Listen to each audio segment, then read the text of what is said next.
Got it. Hey, look, it's nice to see you after a while. And Yeah. just to give a little introduction, Luke and I know each other for a long time. We actually went to school together at Wingate. We even roomed together at one point. So like we studied German together, and Luke was studying biology, and I was studying finance and accounting. But I think I forgot after a while. I forgot that he had an interest in entomology too. And then when I was and then when I did something, I had some podcast introducing my company, and I chose the name the B Dance CPAs. And I remember you commented something about it being cool connecting entomology to tax. And then like quite recently you sent me your channel, which is like super cool and fascinating, with different insects, and with like exploring the insects, and teaching your kids about that too, and it just really bring attention to these small creatures. So like how long have you been into entomology and studying insects? I mean, I've been in insects as long as I can remember, but I think when it became a hobby was high school. When I was in high school, um, I found these what's called a horned passalis, and where I lived, they are always in these logs. Like you could almost any log, you split them open, and you'll find these large beetles. And that's just sort of when it clicked, like the insect life cycle clicked for me. I got to see the grubs and the Yeah. pupa and the adults. And man, ever since then, it's just been a joy just to get out in nature and observe similar things with all of entomology. It's just really incredible. Yeah, why do you think is that so few people actually bother to study insects? I think the perception with insects is that they're creepy crawlies. You know what I mean? Like they're kind Yeah. of gross, sort of. Yeah, kind of like slimy, and Yeah. it's kind of like dealing with worms or something, right? Hmm. So remember, like in biology, we were studying amoeba, and then we got to flatworms Yes. and all of the other organisms. Yeah. So I think, to me, one of the reasons I like insects, because they are like simpler organisms, but at the same time, if we get the basic model, I mean, even with any equation, if we get the basic model with a simple equation, then we can really add other things that make it more complex, but it gives it fundamental understanding of physiology of that organism. Oh, absolutely. There are people in robotics and biomechanics that use insect anatomy to build those models because of the way that their bodies are. They're basically just hollow machines, essentially. Have you heard about that recent study from University of Michigan, when they use a honeybee to smell for cancerous cells, and then they and then and now they intend to use honeybees in detection of early stages of lung cancer. I had not, but to be honest, that does not surprise me one bit that they would be able to utilize a scent like that to understand what's going on. Yeah, so when we talk about honeybees, like, what, from the entomology perspective, like, what's special about honeybees? What makes them different, like, from from other insects? Well, in my opinion, the most important distinction would be that they are what's called social. And we see this in that entire order of insects, which would include bees, wasps, and ants. There's a form of eusocialism and altruism where everything that they do is for the greater good. And they actually have a designation of different roles that you play in the colonies. And I think that that is vastly different from all other insects. Yeah, the book that gave me a lot of insight about like the social character of bees is the Bee Democracy by Thomas Seeley, a Cornell professor in biology. So I listened to that in Audible, and he says that one of the stereotypes about the bee colony is that the queen is like the dictator of the colony, and every other creature is subservient to the bee. But what he found through decades of studying honeybees, that it's not exactly the case, that it's the behavior of honeybees is driven by self-interest, and yes, they cater to the needs of the queen, but it's more connected with the self-interests rather than queen dictating the hierarchy. Like, what Oh, what do you absolutely. think? Yeah, if the queen starts to underperform, they will take her out, and then a new queen will be elected, essentially. Yeah, so like with the most active period of the life of honeybee, my understanding is that they have about 30 days to live, and then they are super active during that 30 days. So could you talk about like life cycle of a honeybee? Yeah, I mean, I'm not too versed on honeybees, but I can tell you from an entomological standpoint, they are what's called holometabolists, which means that the larvae looks nothing like the adult.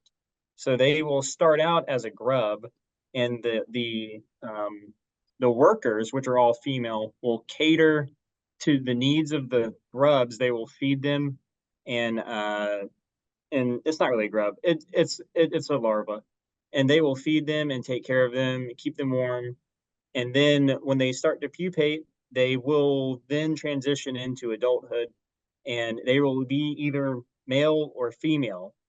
And the males are called drones, and they will leave the hive essentially and wait to mate if the need arises. And then the females will take care of all the needs of the hive, which is collecting pollen and feeding and cleaning and all of that. And that is essentially the life cycle of the bee. They all die at the end of the year, and the only one that is left is the queen, and she will go and burrow and then wait until a new day, which will be the next spring. It's great to see, it's great to see that cycle, and then the replacement mechanism, because like in accounting it works quite similar to that. You have you have like short term assets and long term assets, and short term assets are assets that whose useful life is less than 1 year, and long term assets are assets whose useful life is more than 1 year. And I think if you compare it like to 30 days, I mean it's only 1 month useful life.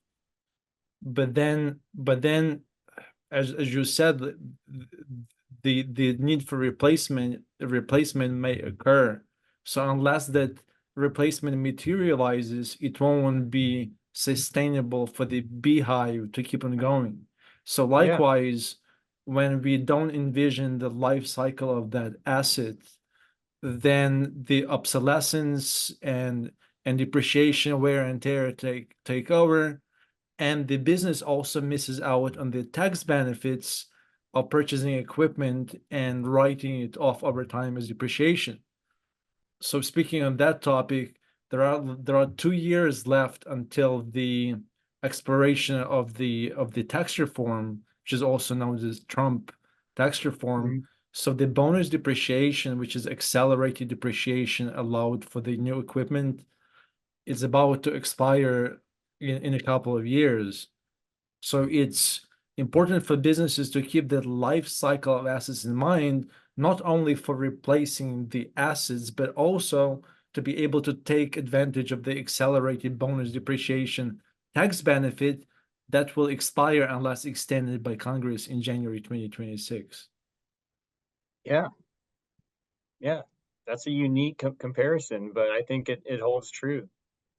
Yeah, and then what you mentioned about replacement of the queen, I think it's I was talking with Maria about like some sort of hierarchy existing in any organization, and if the CEO doesn't perform, he's not up to par, then he gets voted out, and then a new CEO gets voted in. So the same mechanism is happening in the business level. It can also happen at the organization, non-profit organization, or even the national level.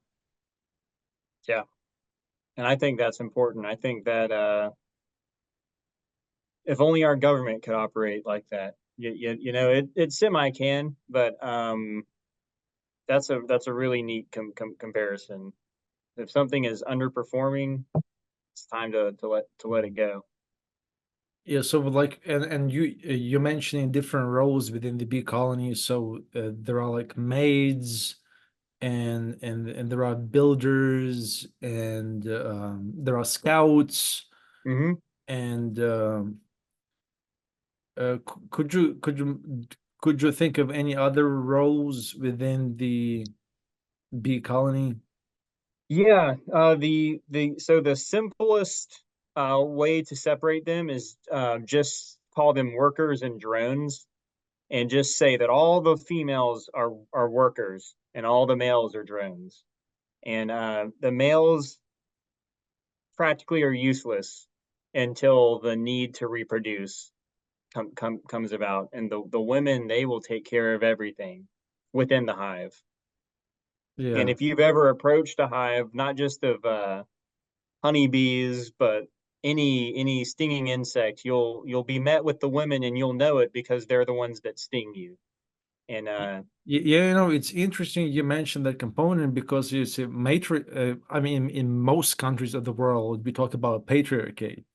However, mhm. in Ukraine, it's been matriarchate for a very long time. So Oh, really? if you and I like languages is another hobby.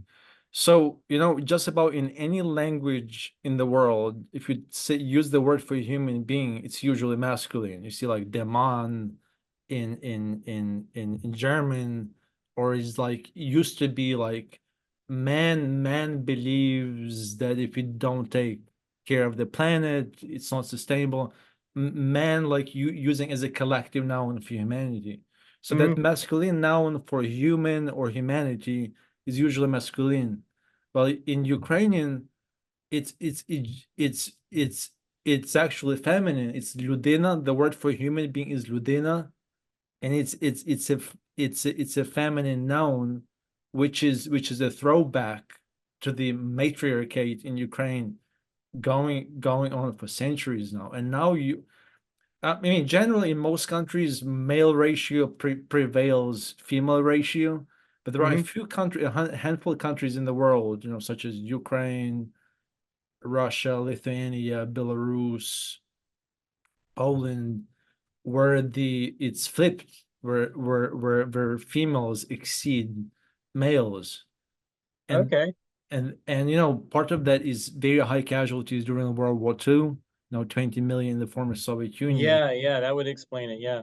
Yeah, and Ukrainian casualties were like 7 million.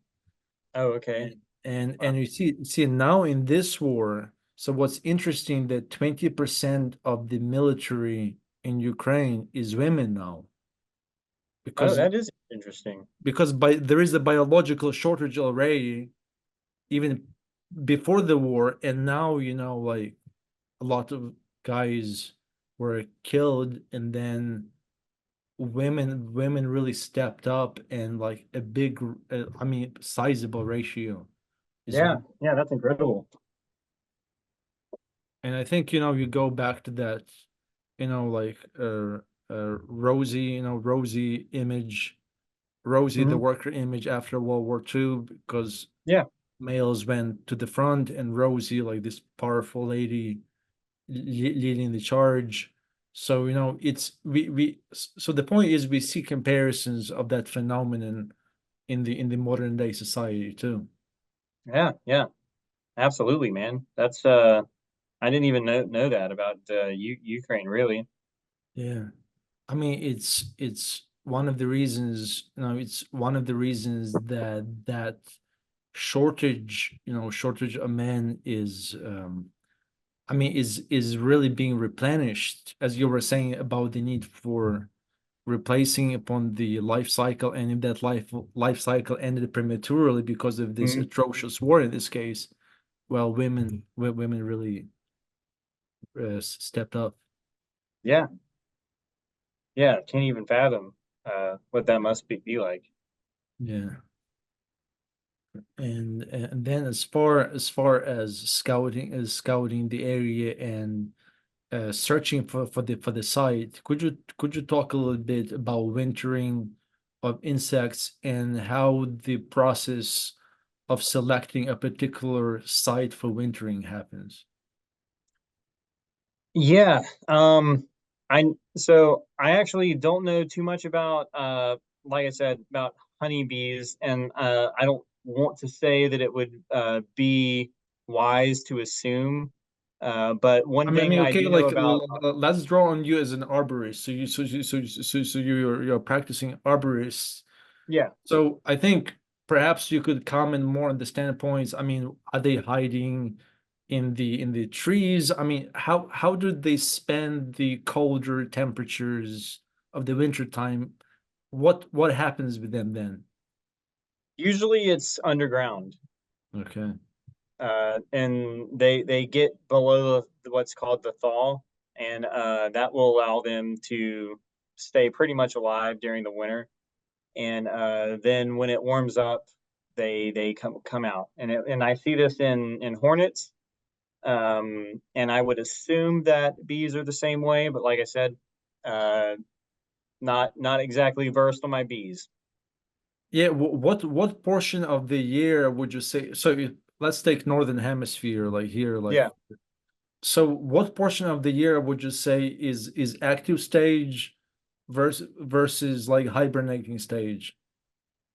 Um, I know. So one group of insects I'm fascinated with are the bald-faced hornets, and their nest is active until about October, and you'll see it in trees. It'll be about the size of a basketball at that time, and then at that time the queen will leave, and the everyone else in the colony without the queen essentially has nothing left to do, and they are either resources for birds or they just die of starvation. They just shut down, and that happens in about October, Yeah, October, and then like how many months are they sleeping?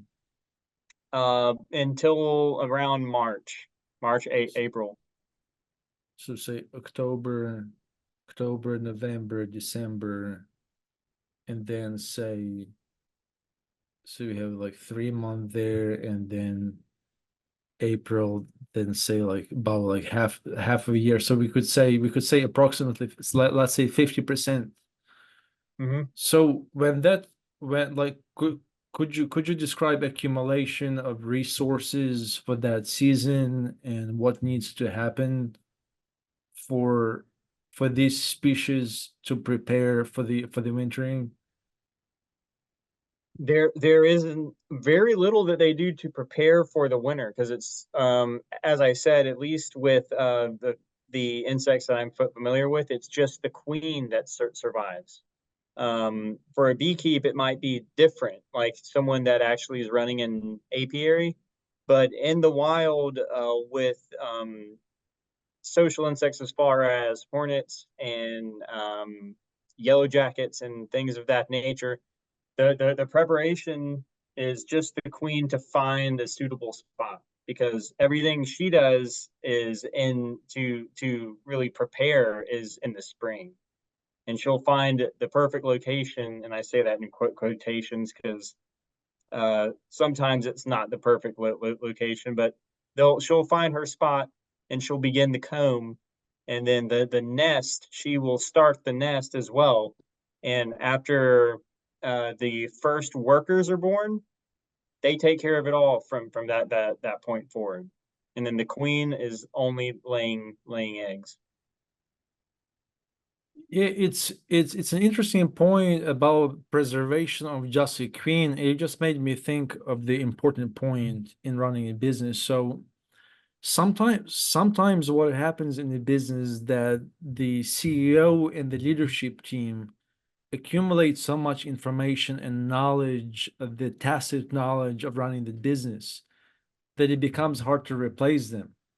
So Hmm. then you usually businesses would get like key man insurance policy in order to make sure that if something were to happen to the CEO, it would usually require a lot of resources to replace somebody like that.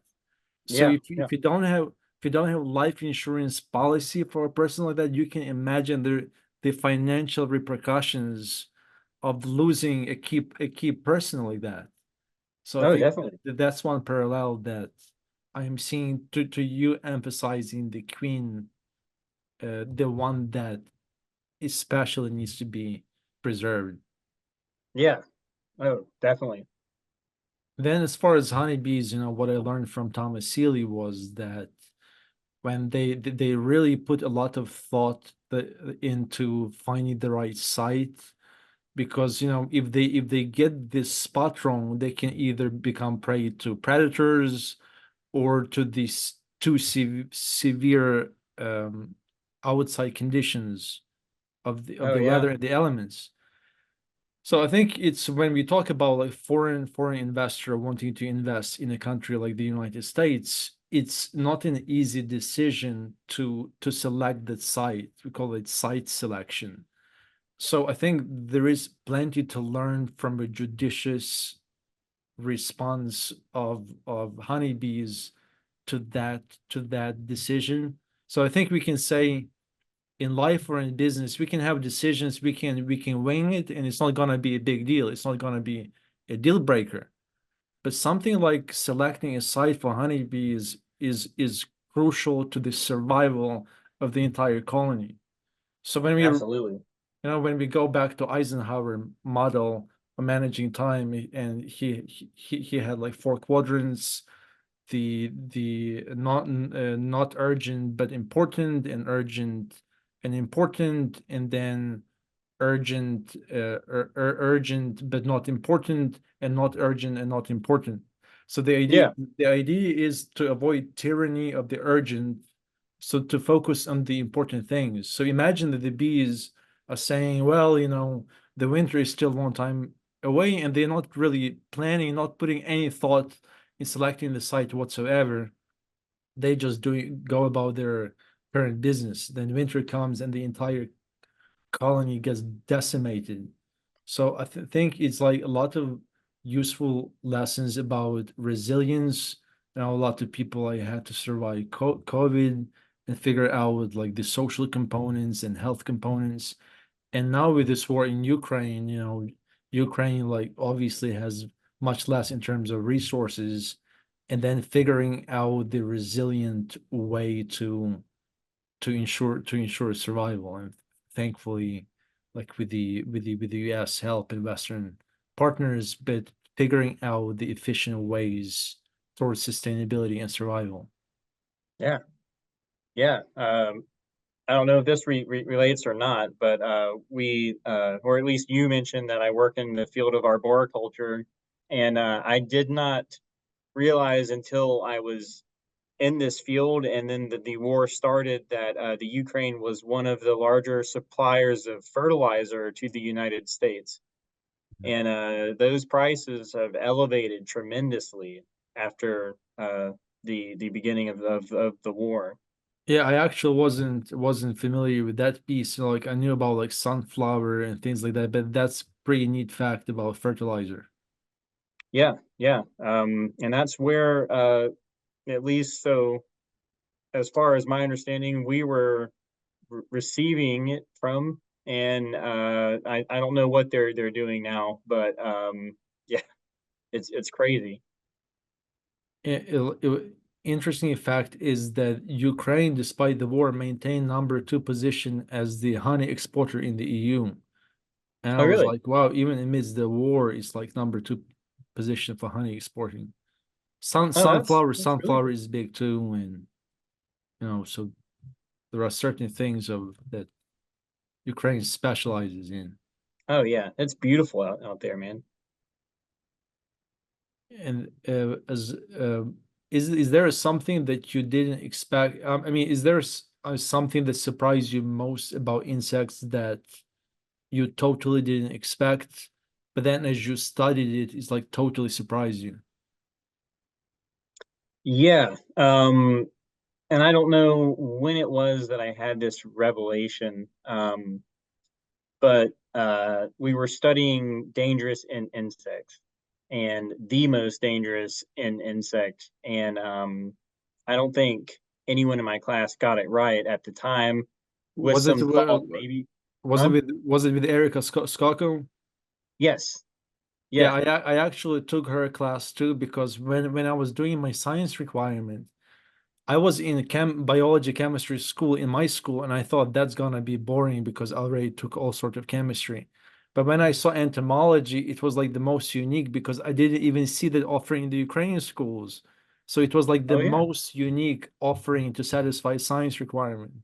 And that's how I got into insects through Wingit by Yeah. choosing that as a science requirement. Oh, yeah. Yeah. It was a fun class. You got to do the collection and all that. Um, I would take it all over again if I could. But anyways, what surprised me was the fact that I could have sworn it would have been a stinging insect like a honeybee because of anaphylactic shock and people being allergic, but it was actually the mosquito. And because of malaria and the transmission of that virus, that the mosquito was considered the most deadly insect. Yeah, so it's like the transmitter of malaria in the African countries. Yeah. Hmm. Yeah, and this like transmission, and this issue of transmission, it's interesting too because of the notion of social contagion. If Hmm. somebody like misbehaves in a certain group of people, other people pick it up. And then if somebody does something positive, other people pick it up too. So it's basically what kind of reinforcement do I want to have in this particular group of people? And then we get into social dynamics and the group chain rituals.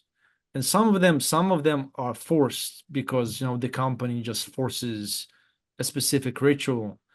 But I think what's really cool when this group of people, say at work, develops its own organic, natural ritual and then becomes something of their own. Or like, imagine it was a force, it was artificially imposed group ritual by this company.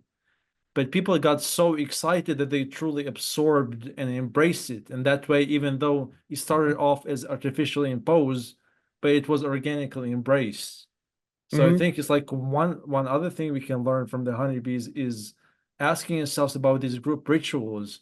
Is it just an automatic response to this particular chain reaction? Was it imposed by the management, or was it like embraced, or was it like created de novo? Yeah. Yeah. So as far as tax strategies that we can learn from honeybees, I mean, some people think that it's totally outlandish and is like what they totally don't see the connection to taxes. So like if we want to take it to practical level, there are all these farmlands, and if just sitting there without any productive use, farmers have to pay property tax on them. However, imagine that they bring beehives there and then that farmland is being put to a productive use. That in that scenario they can apply to the state for the property tax exemption based on this land being put to productive use. So in this case, we see a direct correlation between the use of honeybees as a tax saving strategy and the property taxes. Oh, I didn't even know that was possible. That's really cool. Yeah, or the beehive structure itself, that one gets depreciated, Mhm. and so you have depreciation benefits there. So outside of the component of the bees being pollinators and playing a huge role, there is also a tangible tax, financial and tax incentive too. Yeah, that's awesome, man. As far as like, if somebody wanted to get into studying insects and say, I don't even know where to start, what would you say that would be the best way to get your feet wet and start exploring that world? The best way, without a doubt, is especially in this day and age, is to just get outside and you find something and you don't know what it is. You can take a picture and find it out. Or if you have any sort of ID app, you can use that to figure out what you're dealing with, and then just research the insect based off of extensions. So the North Carolina extension, I used that a lot. When Yeah. you're in an area, they likely have really good information on what you're seeing. For example, in the world of pest control, the extension office here offers a tremendous amount of information on various pests of trees and shrubs. And if the company that I work for may not provide that information, but on my own research, I could find it very easily. Yeah, like it was a cool tip about like using the phone app. I haven't even thought of that. I know Maria uses that sometimes for checking some product she doesn't understand, but I haven't even thought of using it for the insects. It was a really cool tip. Yeah, if you have an iPhone and Yeah, you get a good enough photo, like and you can try it out, just take a photo of a cockroach or a beetle, just any yeah, or dragonfly. It doesn't really matter. Take a photo and swipe up on the photo, and your iPhone will give you a suggested ID of that insect. that's cool. That's a really cool tip. You mentioned beetles, and it made me think of different types of beetles and what may I remember studying. I think is it genera like Colambula and things like that. Yes. Hmm. Yeah, so like the genera of Colambula, and that word really stuck with me because I really like how it sounds. It's like it means like leaping beetles, and Hmm. I remember I was studying for a test, and I was like, Colambula, leap, leap, leap, leap. So I was giving myself like mental association. Yeah, yeah. The Columbullans are cool. They have that little fulcrum, and they can actually use it to pop themselves in the air. Yeah, so how do you call it? Like the outer crust, or where, I mean, they when they embed themselves back into the fulcrum. Oh, I'm not sure. Actually, yeah. I- yeah, so like I was referring to what you said about like them getting embedded back into their outer structure, Hmm. but I think it's like crust or something like s- Yeah, that's something I'm gonna have to look or into. like mantle perhaps. Yeah. Yeah. Yeah, and with trees, it's until meeting one guy who was an arborist like several years ago, I didn't even know that such a profession existed. So then you were the second arborist that I met, and I didn't know the trees could get shots and like for curing diseases in a tree and things like that. But from tax perspective, a cool thing is that different types of trees have different depreciation life. So Oh IRS yeah. has these charts over how many years this particular tree would get depreciated. So for example, oak, it's like 87 years, but like shrubberies like 15 years. Hmm. So I think I haven't really worked with farmers a whole lot, but I think it would be cool like to get some farming clients so that I can actually put those charts to use Yeah, and help them take benefit of depreciation based on the type of trees they are cultivating. yeah, yeah.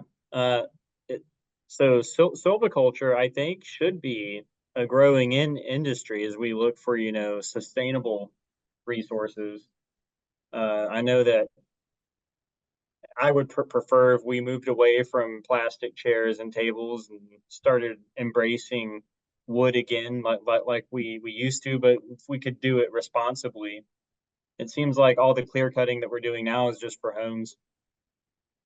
Yeah, my last name Chochla in Polish means a wooden scoop or ladle, Okay. and I was reading about like wooden spoons, like wooden ladles. So one of the criticisms of wooden products like that is that they absorb bacteria more. So Mm, people were saying like, why would you use it if you use metal? Bacteria would disappear pretty quickly. But it's actually if you dry them the proper way, if you wash them and you don't use a cloth to dry that wood, but you let it sit like for several hours, it's actually very healthy to use wood as a kitchen utensil. yeah, 100%. People don't even realize it, but the wooden cutting board that they had the same fear, the risk of salmonella and various pathogens of that nature.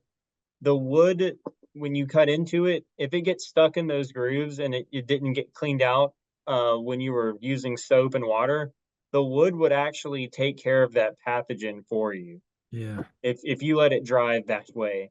Whereas plastic, even if you put it in the dishwasher, if it's stuck in that groove and it's able to survive, the plastic's just going to provide an environment for it to continue to grow. Yeah, and now with the Inflation Reduction Act of 2022, there are a lot of green incentives for tax credits. And the beauty of that is that a lot of them became refundable. Before that, many credits, you would get a credit as long as you had tax liability, you could wipe it out, but you wouldn't get an actual refund. With the Inflation Reduction Act of 2022, now many credits became refundable that you could actually get a refund. And there are incentives for reforestation of the economically depressed zones. Say you build a business, but you also invest in deforestation of that economically depressed area for better oxygen and cleaner area. Hmm. You can get you can get tax credits for type of work like that, socially useful work like that. Dude, you're blowing my mind with how much you know about this stuff.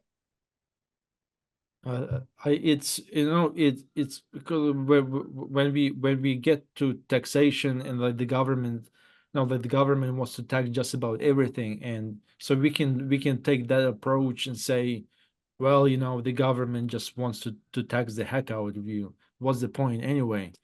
Or you can use the tax code as the investment guidebook and say, well, basically, it's what the government says. If you invest in XYZ socially useful activity, we will reward you by deductions and tax credits. So it Hmm. depends what approach you take. If you look at it as a scary thing, or you say, well, if my tax is high, what activities, socially useful activities such as forestation, for example, can I engage in order to reduce that high tax bill with different tax incentives?